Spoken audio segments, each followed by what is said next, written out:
Thanks again, everyone, for joining us today. I really appreciate you taking the time out of your day to spend this session with us. I know that there's a lot of demands on your time, and we do really appreciate it. And hopefully, we can, help through some, deep dive on edge topics. So specifically, what we'll be covering today is post production. So if you go back into the Reactor YouTube, you'll see that we did a session back in November on deploying your models to the edge. And what we're going to talk about today is beyond that. What do you do once you've got those models into production, and making sure that they perform the way they're supposed to. And so we'll be covering that element of manage, observe, monitor. And then if you do need to update those models, how do you go about that without disrupting the production and that continuity that you want to achieve from the models in deployment? And so we'll be talking through some use cases and we'll go through the challenges as well that most people face in the sort of data science or ML engineer space when dealing with models at the edge, and especially if they are in a situation where you might have sporadic or maybe not persistent connections with those edge devices. But the bulk of the time that we'll spend today will be on the demo and actually showing the practicality of this. And this is where my colleague Steve will come in and deep dive into the code and the technical best practices as we see it from managing those edge deployments. We'll also have an opportunity at the end for Q&A, but we do want to keep this interactive. So if you do have questions, please, fire them into the chat queue. We have our colleague manning the chat queue, and he can help answer questions, and we'll deal with some of them at the end as well, so we can, make sure that this is interactive and informative as well. So just a quick introduction. My name is Martin Bold. I'm the senior manager of the DevRel community at Wallaroo.ai. I've been very fortunate to be in the industry for over coming up for 3 decades now, and the bulk of that time was spent actually at Microsoft with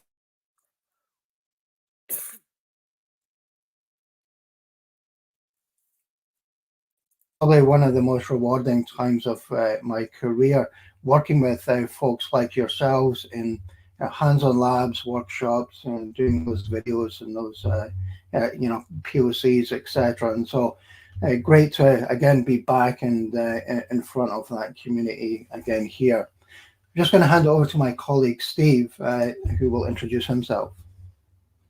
Thanks, Martin. Thanks, everyone. My name is Steve Notley. I lead our field engineering team here at Wallaroo AI. And so my background, I've been in the AI space. This number is a little bit old, coming up on 10 years now.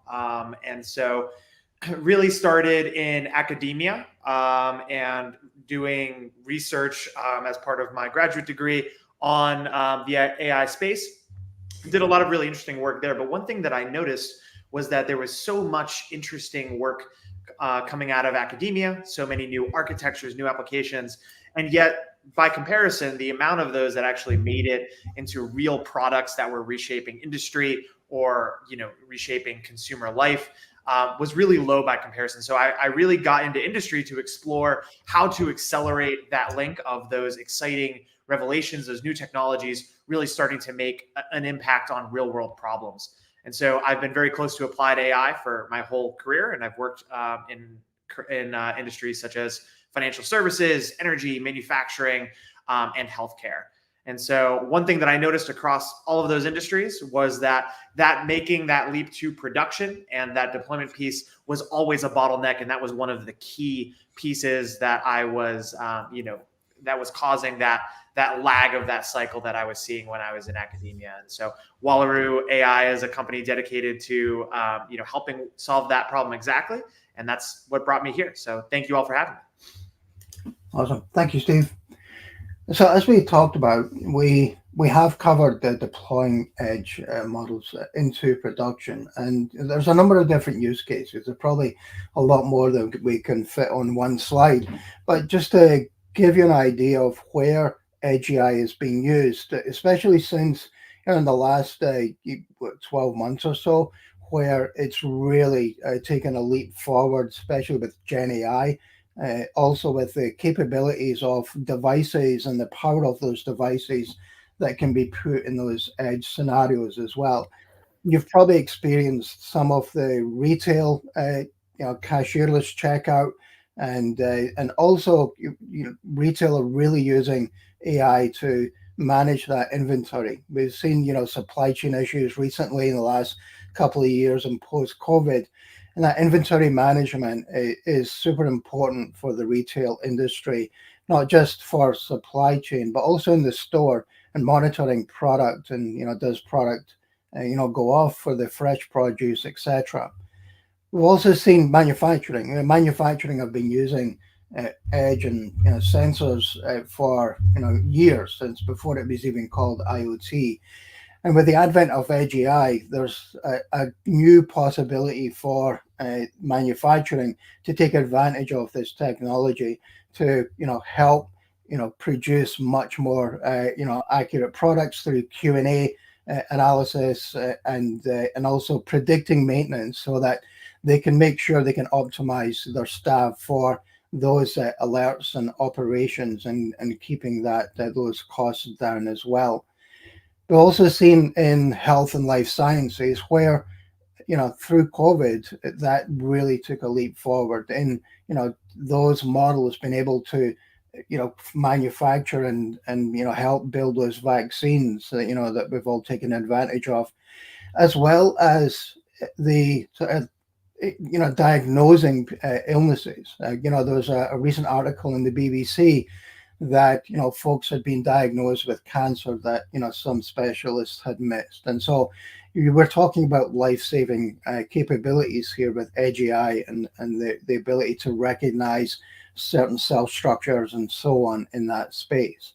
And also within energy, whether it be fossil fuels through to green energy, a lot of those instances are very remote, whether there be pipelines, wind farms, as solar arrays, etc. And they want to make sure that do we just send people out to these remote locations to make sure that things are working. Sometimes those remote locations don't have the persistent connectivity that we experience in a more sort of urban setting. And so for energy, they're using it to help with that predictive maintenance element, monitoring, supply as well through, wells, through pipelines, and through, the energy that flow rates are generated by wind farms. And these themselves, generate a lot of challenges for folks that want to take advantage of this. You're not just deploying one model out to one endpoint. You're deploying it to tens, hundreds, and thousands in a lot of cases. This can also rack up a lot of cost as well, especially when you're looking at things like bandwidth. If you're capturing computer vision at the edge and you're sending those images up to a central cloud to be processed and analyzed, that bandwidth cost, that delay in that sending that information up can lead to lack of performance and so on. And I was involved in a project where we were monitoring grocery food and coolers in grocery stores. And what we found was that we were using an edge device. We were using a SIM card to send that computer vision data back up to Azure, and just the cost alone of sending those images through mobile network ended up being almost cost prohibitive to the project.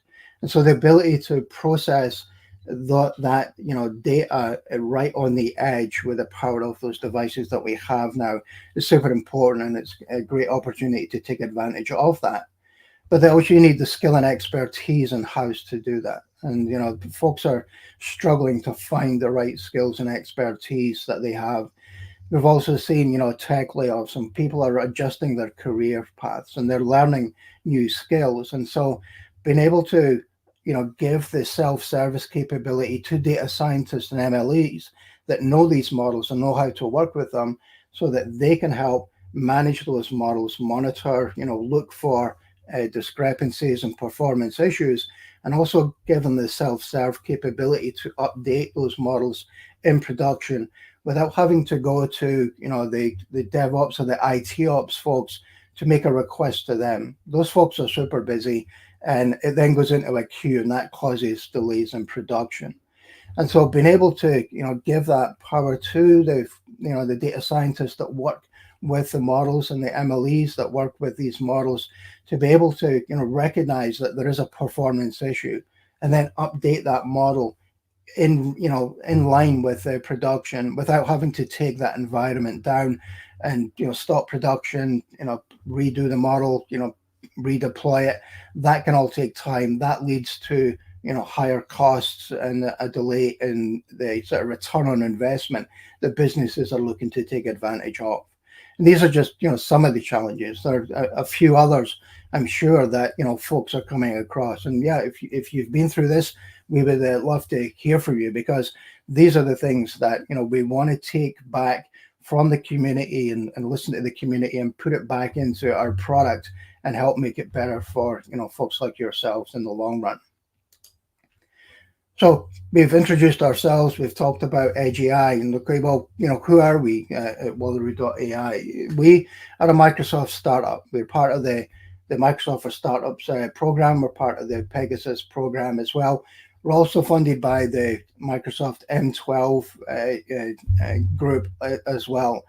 And so what we do is our platform is production AI at scale. And so it helps businesses take those models that you spent a great deal of time and effort and energy on in your pre-production for training those models and getting them to the point where you want to deploy them to production. And so what the Wallaroo platform does is it helps you quickly and easily deploy them into production with a minimal amount of code. And regardless of where you want to deploy to, whether it be on premises, whether it be in the cloud on Azure and Azure ML, or in this case that we'll talk about for edge scenarios, you can quickly do that in an environment that is native and familiar to the folks that are working with that.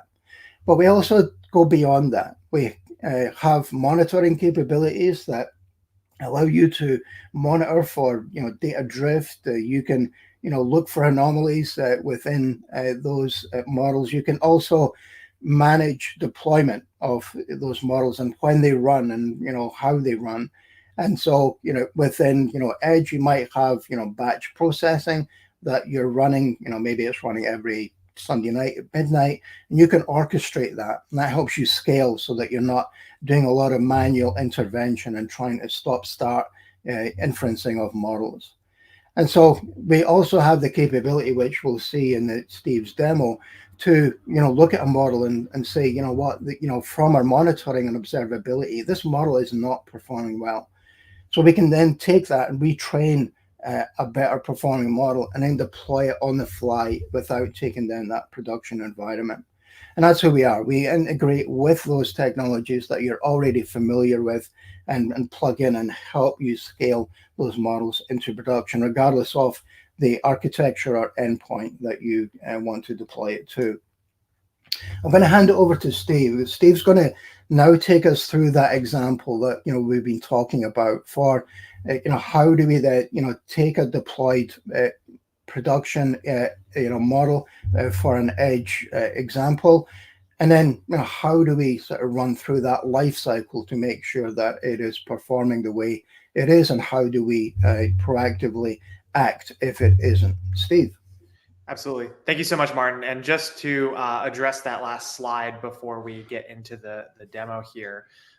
So this is kind of what we're going to see today, right? So what we're seeing here, deploying, serving, observing, getting insights, ultimately retraining, updating that model, and then redeploying it.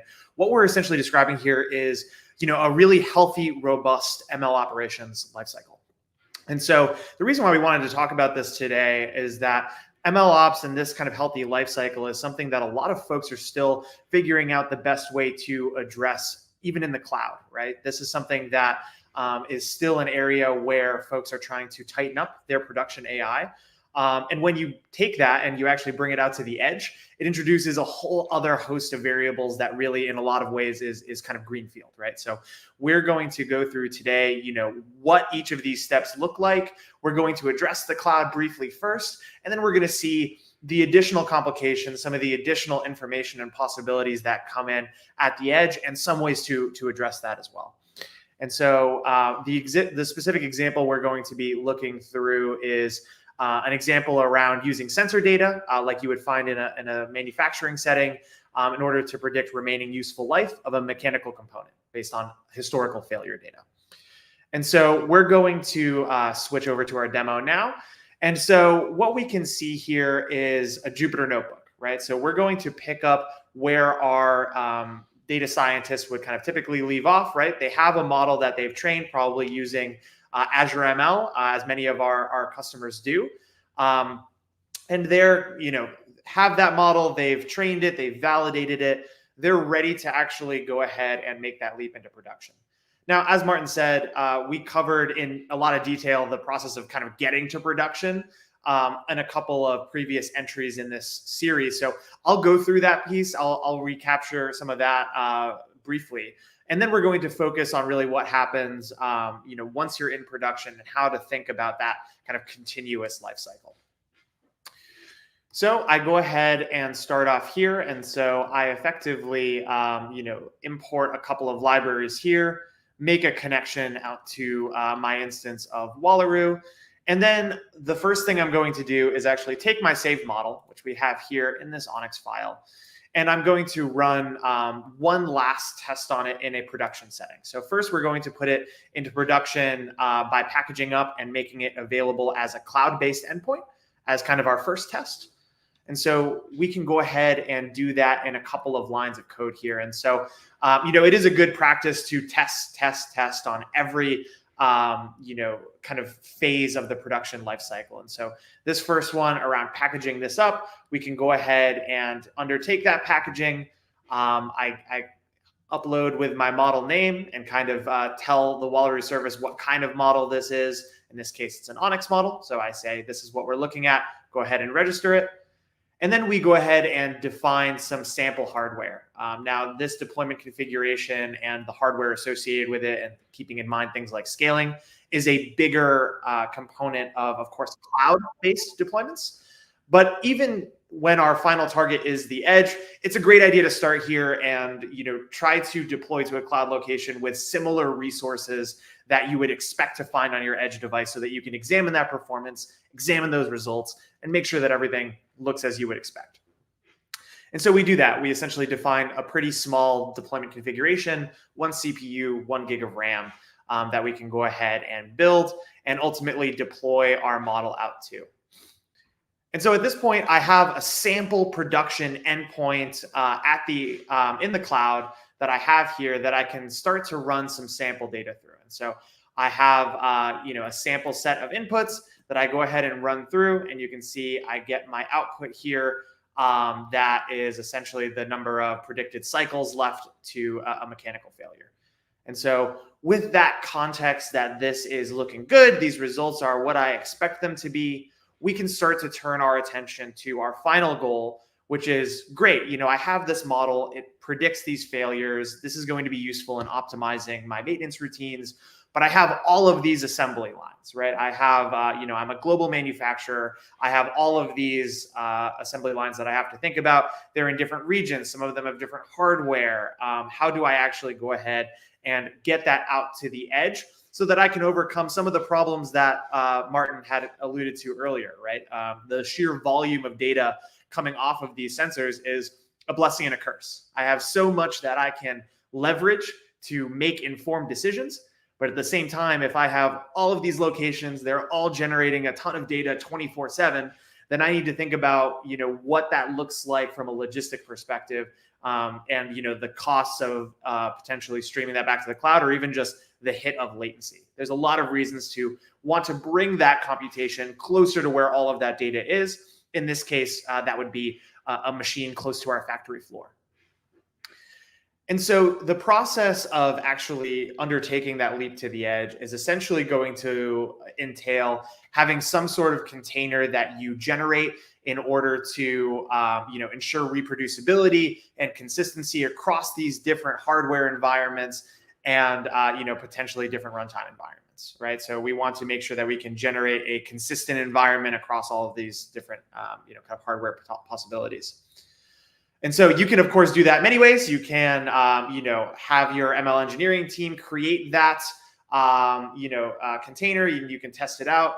Today, for this example, we're going to be using Wallaroo's functionality, which essentially automates that container creation process based on that pre-existing cloud deployment that we just made a moment ago. So what I'm going to do is take that pipeline artifact and publish it. This takes a few minutes to run, so you can see that I pre-executed it here.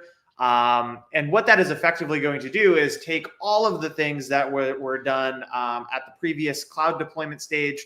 That is going to include that model packaging, that container creation, optimization for my given hardware profile or profiles, and essentially take all of that and make it into a self-sufficient Docker image that I can actually see here sitting in my registry. And that's going to allow me to take that same deployment that runs the same way and take it and distribute it out to all of my edge devices to actually bring that computation local to where that data is being generated. And so that first step of publishing does that, right? It automates that container generation. But the next piece is great. Now that I have that container and I'm going to go ahead and put it in 1 or 10 or 1,000 locations, how do I actually keep track of those deployments? And this is the first area where we see folks, really struggling with that kind of normal ML ops lifecycle, right? This is the place where it first meaningfully deviates from the cloud, because you have all of these things that you go ahead and distribute out. But what we find is that there's not a lot of action currently towards actually managing those once they're out on the edge, right? I have all these Docker containers. As some things change or I notice defects, maybe I'm replacing them in a one-off way, and I end up with all of these locations. No one knows what versions they're on.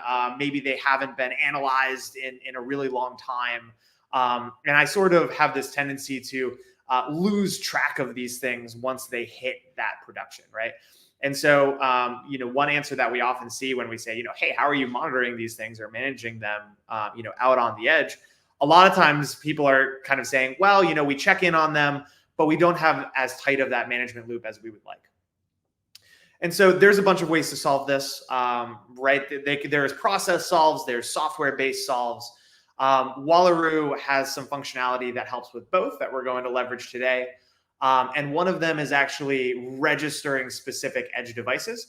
And we'll see all of the functionality that comes with doing this a little bit later on. Right, so I'm going to go ahead and add an edge. I give it a name, and the output of this I can see is essentially all of the information about what was packaged, the artifacts that are included, and then importantly, it's just going to give me a Docker run that I can go ahead and actually just copy in order to set this up on my edge device. And so if I go ahead and copy this over, I can flip over to my sample edge device. You can imagine that I've SSH'd into one of these machines sitting in the back of one of these locations. I can go ahead and simply paste that, hit enter, and this is going to actually kick this Docker container off and have it running. And so without having to really do any of this myself, I now have this running locally close to where my data is generated at the edge. And on the right-hand side here, you can see I'm simply going to curl this endpoint with some sample sensor data so that I can see those results actually being generated. Of course, in real life, this would be some sort of continuous running application that's going to make use of this, such as something that is scheduling maintenance or a system that is kind of handling how to flag or alert people when maintenance is required and essentially monitor that I'm within my acceptable thresholds here. And so jumping back over to Wallaroo, what that has essentially done by using this is, of course, the obvious thing that we just showed of actually running this at the edge. But the more nuanced thing here is that by actually registering this specific device, this key is going to actually be embedded into this Docker run. And you can see that here in the form of this edge bundle.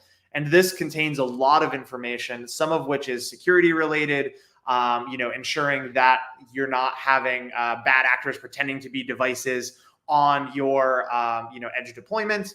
But it also allows for a configurable amount of information to be sent back to essentially your operations center, your centralized place where you can view all of these things. So as we'll see in a minute, that data actually comes back and I can see how my different edge devices are performing over time.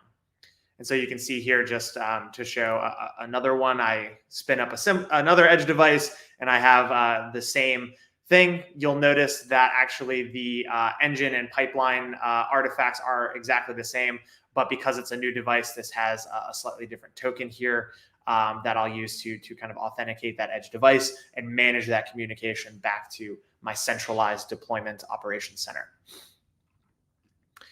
And from there, we move on to monitoring, right? So I just mentioned that effectively these devices will transmit some data back in a configurable way. And so in this case, I've configured it to send, instead of all the sensor data, just those outputs back around the remaining useful life, right? And so what that is going to do is essentially globally reconstruct a log in this central location that I can then parse for information and analyze that behavior. And so this is another area where, again, there is a lot of challenges that we see in Edge that go above and beyond the kind of equivalent challenges at this point in kind of a normal cloud production setting. And so one of those things is the fact that we, of course, by design here, have multiple locations. So I'm used to monitoring for things like model drift that could say, great, I trained this model, but my input space is changing over time. So globally, I have this phenomenon that's changing and maybe my model isn't performing as well. That, of course, is still an option at the edge. But what I also see is device or region-specific phenomena. It's possible that things have changed in some locations and not others, causing a disparity in performance. These are also often associated with physical hardware, right? So in this case, we have physical sensor data that we're analyzing. In a computer vision example, you may have sample camera data that you're analyzing, specific frames or videos. And those devices are also prone to defects, right? So that's another effect that, depending on the application, I may or may not have seen in the cloud. So I have the normal data and model drift. I have things introduced by region or location specific drift. And I also have that variable of the physical hardware and the things that can happen there. And so to highlight that, Wallaroo's built-in monitoring system is what we call assays. And essentially, assays are a way for you to configure an automatic monitor on top of any input or output variable of a pipeline based on what is available. And that is supported fully for cloud deployments, edge deployments, or even hybrid deployments that have both cloud and edge endpoints. And what it's going to happen is I effectively define a baseline that says, great, here is kind of how I expect this data to look for either my input or my outputs. And if that essentially drifts such that the data from a given period, every hour, every day, every week, significantly differs from that baseline, I will get alerted and I'll be able to actually dig into that information. And so what we do here is essentially define an assay that we have here to say, great, we're going to actually apply this to this pipeline. And in this case, for the purposes of this example, we're going to look at a very tight window, actually analyze this every minute, and we're going to look at all of our locations in this case. And so I can see here some interesting phenomena, right? So over a couple of minutes, as I'm thinking through, okay, sensor data is coming in, it's predicting this remaining useful life, I see a jump. And this is a jump in the essentially difference between the data coming in and that baseline. So I can see that there's some departure that is causing a difference even just over these few minutes. And that's something that should stand out to me as something that's quite odd, right? Because remaining useful life, you would expect steady curves that maybe accelerate a little bit towards the end of life, but you wouldn't expect a big jump from 1 minute to the next like this typically. So what do I do now? As we just talked about, because this is something that's out at the edge, I need to dig a little bit deeper, right? Is this global? Is this a location-specific thing? What does this actually look like? So Wallaroo is actually going to let me take this assay and parse these results apart so that I can see how the different devices that we have here look from each other. And so I can see here for one of my edge devices, I pull the same data, same window, and I can see this being very steady, right? There's a little bit of fluctuation up and down, but mostly it looks a lot like a straight line. And that's kind of what we would expect to see, very little variation over a couple of minutes. Now, if I look at my second device, I can see here the same pattern that I saw globally, but I can see it much more sharply reflected here, right? And so that's going to tell me, okay, I've started to see some of the constituent devices that actually are contributing to this alert. And you can see here, these red dots mean I actually would have gotten alerted that this specific device and assay triggered here. And that's going to allow me to kind of isolate the culprit and then decide, what am I going to actually do about this? And so the next step, I would dig more into the data here and, potentially take other steps to actually figure out why this occurred, whether it is some sort of difference in the input space itself. Maybe it's someone swapped out a sensor for a newer version for which there is a different data type or different range, different sensitivity, or perhaps it's a fault in the sensor itself. It could be, a number of those things. In this case, what we actually did to simulate a sharp departure like this was actually just have a sensor fail, right? So we simulated, what if one sensor just failed, stopped producing any data at all? How would my model react? And we actually see those carry through to the output results here, being a sharp departure that we wouldn't expect. Now, so we've gone through, okay, how do I keep an eye on these edge deployments? How do I actually see, what they're looking like, how they're performing out at the edge, and keeping abreast of any problems as they crop up? Now, what do I do when I want to actually, fast forward a little bit in time? It's been 6 months later. I've scaled this up. I now have it at, 20, 50, 100 sites that I have globally. How do I actually then, switch over to the latest and greatest model that my data scientists have been working on, right? We've made some advancements. We're pretty sure we can dial this in to have a more accurate forecast around this remaining useful life so that we can further optimize that maintenance schedule. How do I actually go ahead and take this and actually get it out to all of my physical locations? So again, there's a number of ways to do this. It's going to involve some of the same steps that we had originally. In this case, taking that new model and still registering it, still deploying it out to test it. However, one thing that Wallaroo is going to let me do is actually make this a little bit easier by having a lineage of what these models are, how they're published, and what that actually looks like. And so you can see here that these steps look the same, right? I go ahead and actually, upload this and deploy it to the cloud on my sample hardware. I run any testing that I need to validate that those results are as I would expect. And from there, I go ahead and publish. But you'll notice that this is a little bit different this time, that I have an additional argument with a reference to my previous publish. Right. So I'm going ahead and saying, hey, I actually want this to be an inline replacement of this artifact. I want this to be the version that is meant to be the replacement for this one.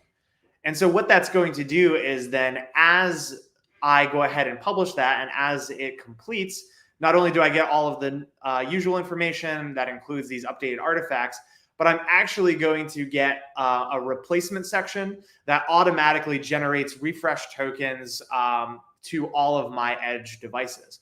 So that from here, all I actually have to do to update these is to actually copy these Docker run commands again, go back over to my edge device and simply swap that Docker container for the other one. And so everything else will remain the same. My logs will remain continuous. My assays that I set up to monitor that drift will remain in place. The endpoint for the model itself will remain in place. Nothing about my end applications actually have to change. I simply just bring a Docker container down and bring another one back up. And so that is something that can help minimize this downtime as you're thinking about managing this fleet of models that are out there and dealing with the process of actually figuring out how they're performing, keeping abreast of the latest changes, and then actually going ahead and updating them as needed.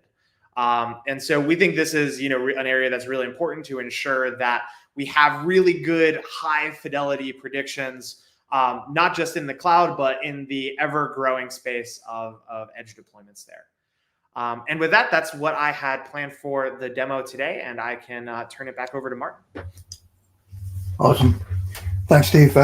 Great job. I really appreciate it. And so, yeah, like Steve's showing us how, you can make sure that you have that sort of continuous monitoring, that tight feedback loop as a best practice to, make sure that when these models are deployed, regardless of the environment that they're in, that you can really see, okay, are we getting that drift before it becomes an issue for the business. And the example I gave previous earlier in the session today, one of those coolers are when we ran them in the lab, with these cameras checking the product, and it was all great, and got to the site, and we just weren't getting the performance that we had in the lab. And what it turned out to be was that the shelf in the cooler in their test store was 1 inch deeper than it was in the lab. And so as a result of that, the camera,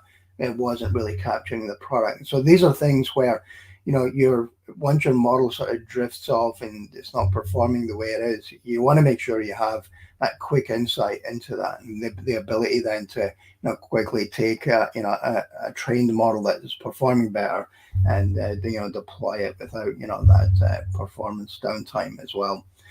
And so we have carved out some time here at the end. If there's any Q&A, anybody got any questions, more than happy to answer them. I know that this is how we look at it. There's the different ways in which folks approach these challenges, and look at how do I make sure that my models are performing the way they're supposed to, regardless of the environment. And so, yeah, if you have any questions, let us know. We'll have a couple of minutes here to help answer those.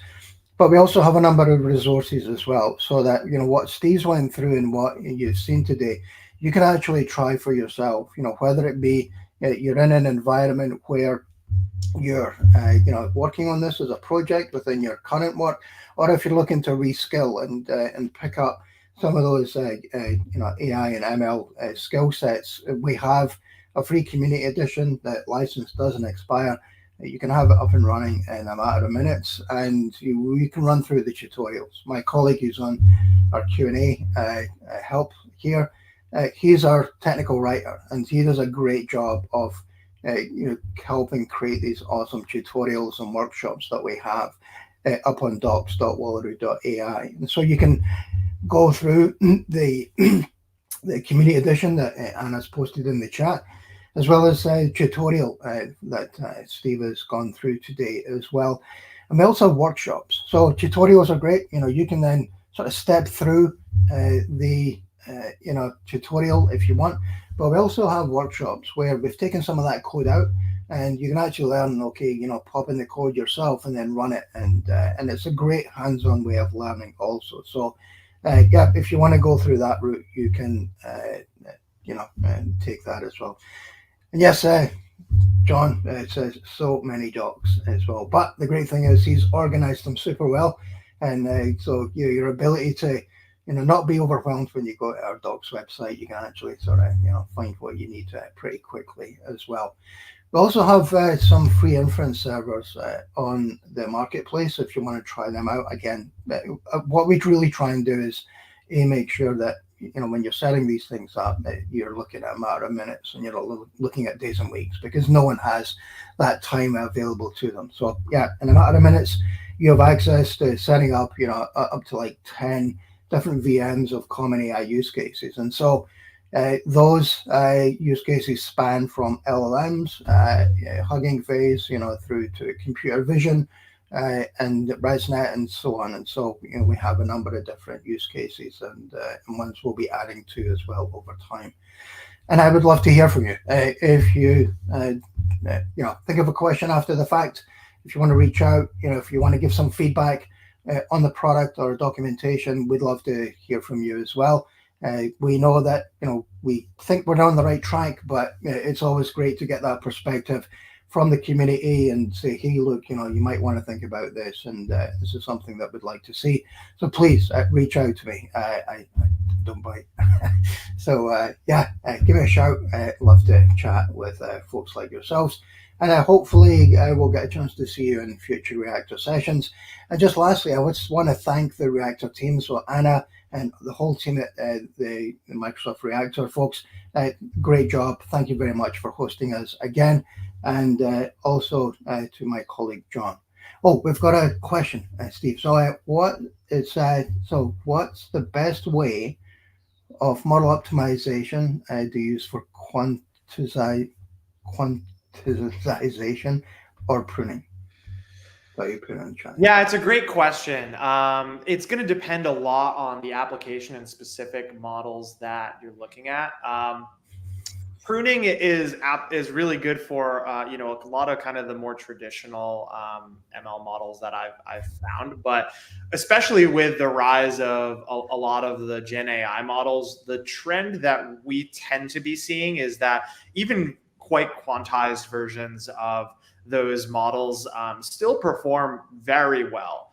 And so we've seen some interesting comparisons of the smaller kind of Gen AI models to quantized versions of the larger ones that are similar in size, that are just a little bit bigger, and then kind of comparing that performance. And what we find is that there is actually still significant uptick in performance relative to the amount of space and the amount of compute power that is required. So that's definitely an active area of work for us. It is definitely an active area of research. But as we trend towards these larger and larger models, quantization is looking quite promising. So it's a great question. Thank you. Awesome. Thanks, Jimod. Great question again. And like I say, if you have a question that you want to sort of answered, or something we can help you with after this session, please reach out. And he's back again. And for CV models, Steve? It's a good question. I haven't. So I'd love to chat more about it because it depends a little bit. What we're finding is that actually, with CV and the models there today, they're not so huge typically that a ton of the runtime is actually spent in the model. We find there tends to be more overhead around the actual data transfer of images, especially for the large size images, to capture as much information as you possibly can. And so rather than actually shrinking the model, what we find actually lifts the performance the most is having super efficient data pipelining and data transformation coming from that. And not to give a shameless plug, but Wallaroo has a very efficient data architecture there. And that's one area where we've seen folks actually have a lot of luck running CV models at very high fidelity on just a couple of CPUs by taking advantage of a really kind of skinny data processing pipeline. So would love to chat more about that offline, but yeah, that's kind of what we find there.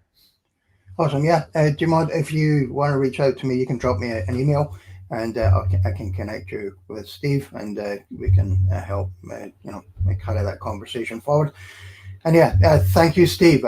Great again to have you here. Thanks to the Reactor team. Thanks to John, but also thanks to you for spending your time with us today. Again, like I said, your time is valuable, and we hope this was a valuable session for you, and really appreciate you spending the time with us today. Thank you, and I hope to see you soon. Take care. Bye-bye. Thank you very much, everybody.